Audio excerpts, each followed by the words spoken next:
मुस्कान ने अपने प्रेमी के साथ मिलकर साहिल शुक्ला के साथ मिलकर अपने ही पति का किया कत्ल। कत्ल के 15 दिनों बाद तक वो हिल स्टेशन पर घूमती रही जैसे कि कुछ हुआ ही न हो। पुख्ता सबूतों को आधार पे रखते हुए मिली है ये जानकारी कि अपने ही पति के टुकड़े टुकड़े कर ड्रम में भरकर उसे सीमेंट पे किया जाम।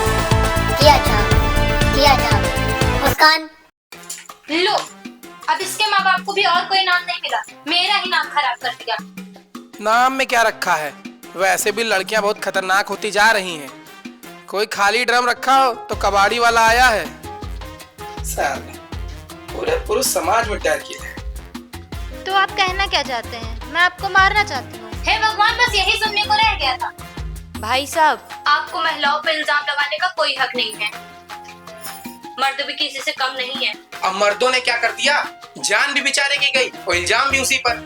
ऐसी तो बहुत सी लड़कियां हैं जो अंधे भरोसे का शिकार होती हैं। उनका क्या? ओ भाई, क्या हो रहा?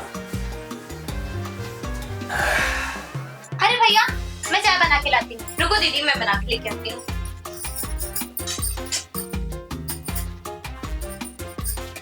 कुछ नहीं भैया, हाल फिलहाल की घटनाओं पे चर्चा हो रही है।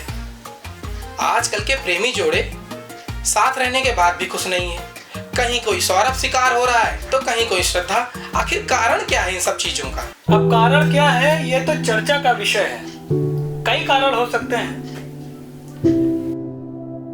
लेकिन एकल परिवार और लिविंग रिलेशनशिप ये बहुत बड़ा कारण है। कहते हैं ना, खाली दिमाग शैतान का घर होता है।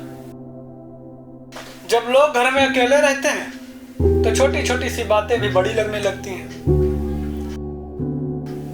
सोचने के लिए समय पर्याप्त रहता है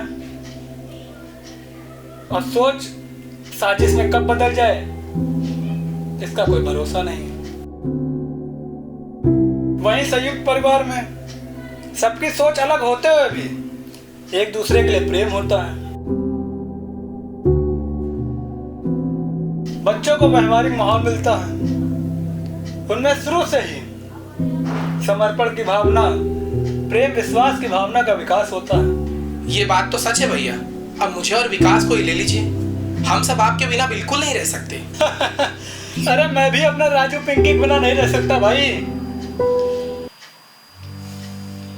मगर दुख की बात यह है कि आज हमारी संस्कृति बदलती जा रही है।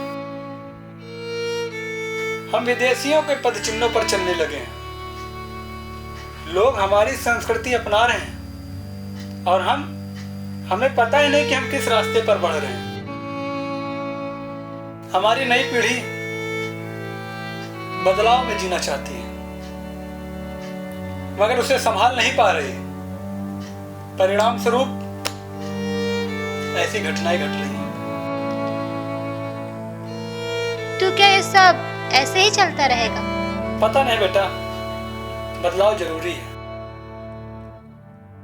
मगर समझ और संयम के साथ, वरना पतन निश्चित है।